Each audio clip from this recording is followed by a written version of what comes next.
శ్రీ సత్యసాయి జిల్లా పుట్టపర్తి కలెక్టరేట్లో రెవెన్యూ సమస్యల పరిష్కారం కోసం కలెక్టర్ శ్యాంప్రసాద్ రెవెన్యూ క్లినిక్ కార్యక్రమాన్ని నిర్వహించారు.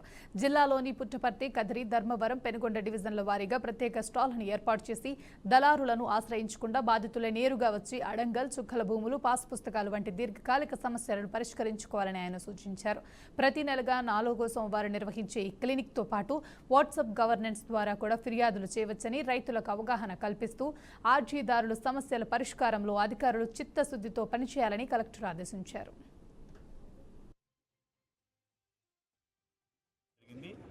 ప్రతి 4వ సోమవారం నాడు జిల్లా హెడ్ క్వార్టర్స్లో ఈ రెవెన్యూ క్లినిక్ని చేయడం జరుగుతుంది. మిగతా 3 వారాలు డివిజనల్ స్థాయిలో ఈ రెవెన్యూ క్లినిక్లు జరపబడతాయి. ముఖ్యంగా మన గౌరవ ముఖ్యమంత్రి గారు పదే పదే రెవెన్యూ డిపార్ట్మెంట్లో ప్రజలకు సంతృప్తికరంగా సేవలు అందించాలనే ఉద్దేశంతో ఈ కార్యక్రమానికి శ్రీకారం చుట్టారు. అండ్ మాకు దీనికి సంబంధించిన మార్గనిర్దేశకాలు కూడా అందడం జరిగింది.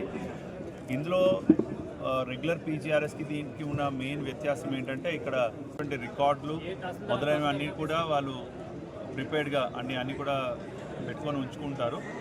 ఏవైతే గ్రీవియన్సెస్ వస్తాయో వారిని కూర్చోబెట్టి ప్రశాంతంగా విని ఆ గ్రీవియన్స్ సంబంధించి ఆ విఆర్ఓ తోటి వెంటనే దానికోసం కూడా ఒక ప్రత్యేకమైన కౌంటర్ పెట్టడం జరిగింది. ఇక్కడ ప్రతి కౌంటర్లో కూడా ఒక తహసీల్దార్, ఒక కలెక్టరేట్ నుంచి ఒక సూపరింటెండెంట్, ఒక డేటా ఎంట్రీ ఆపరేటర్ ఉంటారు. అర్జీలు కూడా మనమే రాయడం జరుగుతుంది. అర్జీలకు సంబంధించినటువంటి ఆ కౌంటర్లో అక్కడ ఉన్న తహసీల్దార్ విని వెంటనే అక్కడ ఉన్నటువంటి విఆర్ఓ కూడా వెంటనే ఫోన్లో ఇన్ఫామ్ చేసి అక్కడ ఏదైనా డిజిటైజ్ చేయాల్సి వస్తే, అంటే మీ సేవలో కానీ ఏపీ సేవలో కానీ ఎన్రోల్ చేయాలంటే చేయించి మ్యాక్సిమం ఎంత వీలైతే అంత 7 రోజుల్లో కానీ, లేదంటే మ్యూటేషన్ అయితే 30 రోజుల్లో కానీ మేము ఇవి వెంటనే సాల్వ్ చేస్తాము జరిగింది. ప్రతి 4వ సోమవారం నాడు